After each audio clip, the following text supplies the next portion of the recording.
Hi, everyone. This is a second part of episode 4, and it's called 4B. And so you really need, in this case, to have seen 4A to understand 4B, but I'll try to set it up really quickly. Is 119 Ministries is basically saying that we can use with the Jewish people the evidence that James is assuming that Paul is law compliant and says he can prove he's law compliant by doing something from the law, the book of Numbers, chapter 6, and that proves that Paul is a law compliant person. And my point is, no, that doesn't. It could be that James has a multiple different factors going on here. He could be unaware that Paul teaches against the law, and he's just saying, hey, do this because that's what we believe here is we keep the law. And that's what he mentions. James, in fact, mentions all the Jews that have come to Christ are very zealous to keep the law, and says, Paul, you need to do this. So we have no idea whether James had full information on all of Paul's epistles. That's something you can't assume without proof. Therefore, it's not a good proof in an evangelism to Jews. That's basically the point. So the title of this episode is James in Acts 21:21 has no direct knowledge of Paul's epistles because Luke, a close companion who's with Paul from Acts 16 to chapter 27, has no such knowledge. And we're going to show you that is what the scholars all agree. So if Luke doesn't have knowledge of Paul's epistles, having been with him for so long, and we know he didn't have that knowledge by looking at things that Luke says that conflicts with Paul's epistles. Then we would conclude that if Luke doesn't know Paul's epistles, how in the world could James know, who has much less contact than Luke with Paul? Okay, so let's pick up where we left off the last episode, and hopefully that introduction will let you understand what's coming up. Okay, we'll close at the end. Okay, first of all, we know that the top line there, it says, on the friendship with Luke. So we know that Paul regarded Luke as a friend, and this is mentioned in 2 Corinthians 8, verse 18, Colossians 4, verses 14, and 2 Timothy 4:11. So someone he regards as a friend, he, however, keeps completely in the dark about his epistles. Okay? Let's look at why the proof is for that. Scholars realize that Luke's gospel and Acts are both at odds with Paul's epistles. Now, let's start with the first paragraph there. The Jesus portrayed in Luke's gospel is so doctrinally at odds with Paul's epistles that scholars concur that Luke had no knowledge of Paul's epistles when he wrote the gospel or Acts. Now, I've shown you in a prior episode that the parable of the sower in Luke is about a second seed that believes for a while, but in time of temptation and testing, it falls away and withers and dies. It is a lost person. And then the only saved person among the four seeds is the last one, which is the good and noble heart, which produces fruit unto completion, not just partial fruit, but completion.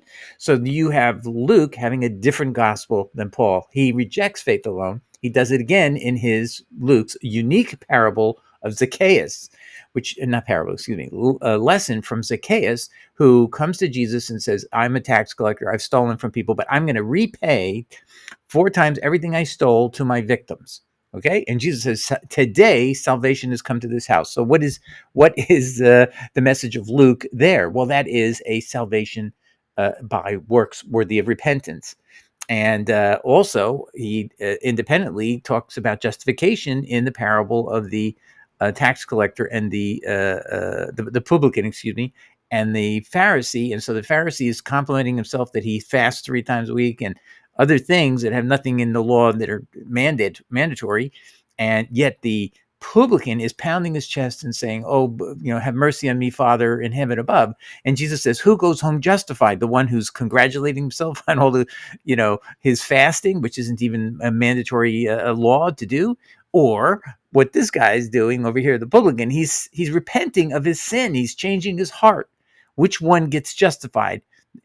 And Jesus in Luke, and this is unique to Luke, again, justification comes by to whom? The repentant from sin, not those who have some faith or facts or anything about Jesus or about God or anything like that. It's justification by repentance from sin. Oh my gosh. So Luke has this completely contrary view of salvation when he knows and studies Jesus. So that's one of the reasons people say Luke could not possibly have this gospel if he had been trained by Paul, who teaches none of these things are valid anymore, and they're all gone. And you can't teach them anymore. The Jesus of Paul, according to his epistles, teaches something different from the third heaven, even though Paul says, I can't quote him. It's illicit and impermissible for me to quote what I'm hearing in the third heaven. But just trust me, I'm learning stuff that you need to know. And that's in, he says that in 2 Corinthians chapter 12, verse 3. Let's go on.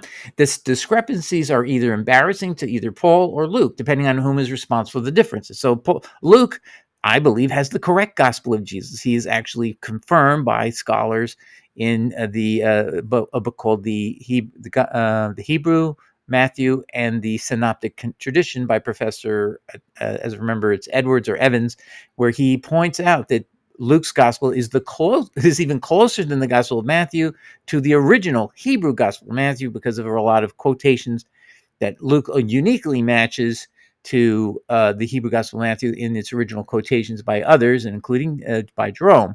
So we have lots of reasons to believe that Luke actually is a much more authoritative gospel than most people assume. Okay, now let's go on here. First, neither Luke's gospel nor Acts says anything helpful to the acceptance of Paul's epistles, because so much is contradictory to them, both factually and doctrinally. And I just told you a few, and there's a lot more than I just didn't have time to. I don't want to spend a lot of time on this, but you can read this article. It's at our website, and it's called the Luke, the legitimate non-Pauline gospel. It's actually a anti-Pauline gospel, to be honest, but it's at least a non-Pauline gospel. Let's put it that way. This fact, what I'm telling you about Luke having no knowledge of Paul's epistles or doctrines, is first exposed by theologian F.C. Bauer, and he died in 1860. He was a professor at Blois-Baron Theological Seminary. And then this was picked up recently in 1997 in a book. And of course, this isn't just the only people, but just these are highlights of people who hold this view that Luke does not know anything about Paul's epistles or his doctrines. Christian scholars Hengel and Schweimer, in their book Paul Between Antioch and Damascus, Westminster Knox Press, 1997, at page 322, says, quote, since F.C. Bauer and his pupils, there has been no evidence that knowledge of Paul's letters by Luke can be demonstrated. Do you realize the significance of that, ladies and gentlemen? Here's a guy who's traveling with Paul from Acts 16 all the way to the end, with breaks in between when Paul's in prison, and Luke can go, back to Jerusalem, look at the Hebrew Gospel of Matthew, which is maintained at Caesarea. Jerome even said so. And he's copying and he's translating because he must know Hebrew and Greek at the same time. So this is a very learned man. I actually think he's an attorney. My opinion that the word doctor, it could be doctor of laws under Roman law. Anyway, here's what Hengel says. Hengel adds this, quote, when Luke was writing, Paul's letters may have been in the archives of one community or another. The use of them begins only with First Clement or shortly after 100 CE. They will have been collected and edited around this time, while Luke wrote 20 years earlier. So what Hengel is saying is that when Paul's epistles are first known outside of the group that received it, those letters were sent to private communities, right? They're just a private letter. How does it get out to anybody else? And when did that happen? And what he's saying is that Clement, this is an epistle of Clement, which I believe is about just before 70 AD, before the temple falls, because Clement is writing a letter in which he talks about sacrifices still going on at Jerusalem. And he quotes one of Paul's statements. And so I think that's the time when somebody in Rome, Clement being the overseer of Rome, he knows of them in 60, let's call it 69 AD. The events we're reading in Acts 21 are around 57 AD. So that's almost 14 years earlier, right? I think that's right. So they have a life that only begins after the close of the book of Acts, after the Luke's gospel's written. See? So, and these archives that were available to Luke did not include any of these epistles. So that's why he doesn't know of them. And that's why he's not influenced to write a gospel that matches Paul's gospel, because he doesn't know of Paul's gospel. Paul doesn't teach his gospel to Luke. And so you have to ask yourself, why in the world would he not do that? Now let's go on here. R.B. Rackham's article, The Acts of the Apostles, a plea for an early date. So he's trying to say the book of Acts has to predate all of Paul's epistles, or otherwise you can't explain why Luke is so contradictory to Paul's epistles on facts, on things that happened. So he's not contradictory just on doctrine, but also on the facts that that Paul is saying in Galatians 2. And let's see what else here. This pro-Paul writer acknowledges that Luke could not have known of Paul's epistles because of the material discrepancies between Acts and Paul's epistles, which had Luke known of said epistles, he says, quote, "We cannot imagine his leaving such inconsistencies in their present form."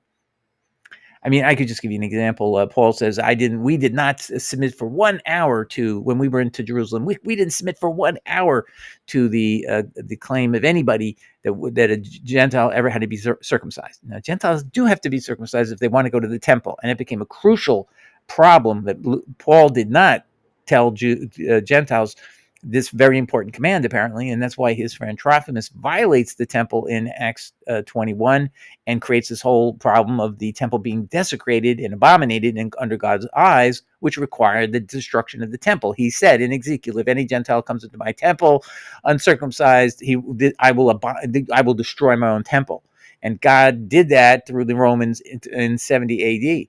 Okay, so this whole thing is just a cover up. We're never told what's going on in Acts 21. We're never highlighted what's really going on. And that's what I try to do, to bring out facts that people are deliberately overlooking or not paying close attention to.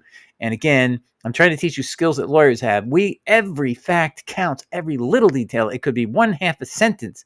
And that's exactly what it is in Acts 21. You have to look at this sentence where the Jews of Asia accused Paul of having brought Gentiles into this temple and desecrated this holy place.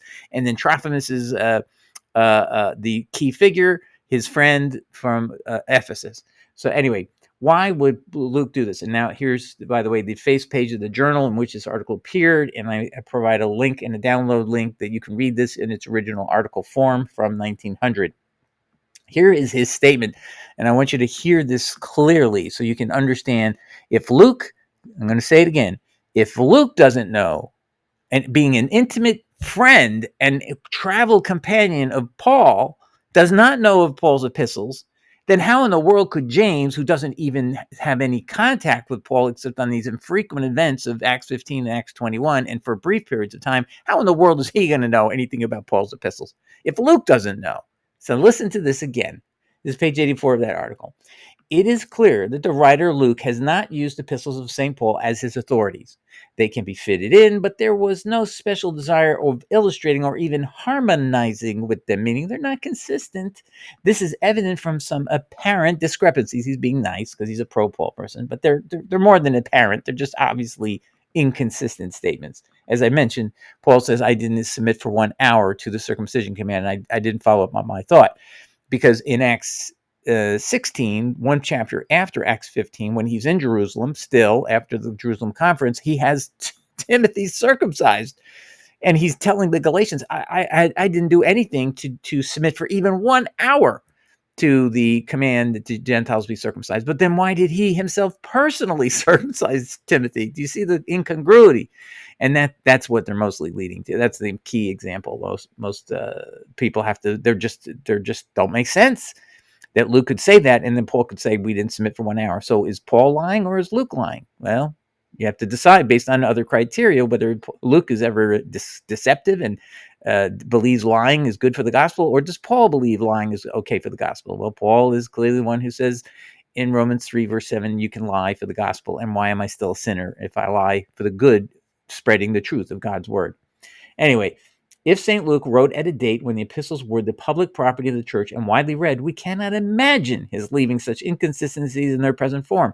The letters of St. Paul were numerous. Our epistles had not won their preeminent position, and as yet they were the private property of the churches to whom they were addressed. St. Luke was writing at a time when the epistles to the Galatians was not yet widely circulated. That epistle contained the record of St. Paul's secret history poured out to his apostate children. That's kind of funny. At page 84, I think he doesn't realize that if there are his apostate children, then his whole premise of teaching anything is he's illegal under Deuteronomy 13, exactly as 119 Ministry properly states would be true if what Paul writes is apostate. All right, so that brings us back to doing the investigation that 119 Ministries would have properly given us as a 4 options as to Paul. He's either a liar, He's either a lunatic, he's either legit, or maybe he's withholding information and being deceptive. And so what do we see clearly is that he is withholding information from Luke deliberately, and he is therefore, would he be he obviously was doing the same thing with James. He was deliberately withholding his true messages, his true feelings, and Paul was okay with that. We've seen in his messages that it's okay to conceal yourself. In 1 Corinthians 9, he says, I act like a Jew around Jews and around Gentiles as Gentiles. I'm not under the law, and I do all things to please all men. I mean, it just reeks of a willingness to use deception to advance his gospel. And he says in Romans 3:7, if by my lie the truthfulness of God is advanced, why am I still called a sinner? That's in the KJV. I just quoted that. That's verbatim what it says. So this is not a character that you can sell to Jewish people who read those verses and tell them that the answer here is that Paul is legit. No, he is pretty clearly either directly lying to Luke, and if he's lying to Luke, he's lying to James. And by doing this action, is being when he's ordered to do so, instead of objecting, say, "Hey, James, there is no more law. There is no more number 6. It was given by angels who are weak and beggarly celestial beings. Why do you care about what they think at all, James?" That's what Paul should have said, because that's what he told the Galatians. Let's see, in 47 AD, and this is about 57 AD, so that's 10 years earlier. And he's written more and more works that equally denigrate the law. So why would he not have just told James the truth? Because why is he withholding? Because it's a apostasy is a crime and means nobody can listen to you who is a Jewish person who believes in Yahweh. You have a different God than the God of Deuteronomy 13, and that is exactly fits right within the prohibition of God. You cannot listen to someone who basically teaches against and apostatizes against the law given Moses, because that person is leading you to a different version of God. This is not, you could use the name Yahweh, it wouldn't change anything. You're not teaching Yahweh, you're teaching some other strange, you're making the angels into the authors of the book of law, the Torah. And that's clearly apostasy on steroids. I mean, it goes way beyond even just regular apostasy. Anyway, so I think that answers the question for 119 Ministries. You didn't give people enough options to review. And when you do review them, you can see that there is another option, and that is that Paul withheld information, or he actually crossed all barriers of honesty and lied and did actions that were deceitful. Meaning taking this vow in the book of Numbers at James's demand to prove that he is a law-abiding person and believes and upholds the law. Well, that it was complete deception by conduct. I mean, that's like a lie.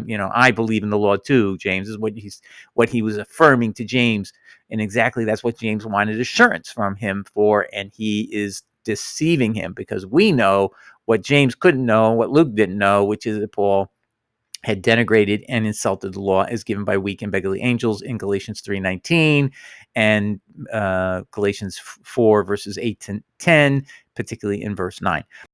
Okay, so I think that conclusively proved that 119 Ministries was relying upon a not just a false dichotomy, but something I've given you a counterexample. Factually, we know that Paul had deceived Luke, and then we can then infer that what's going on with James is the same deception that Paul did to Luke, he's doing to James.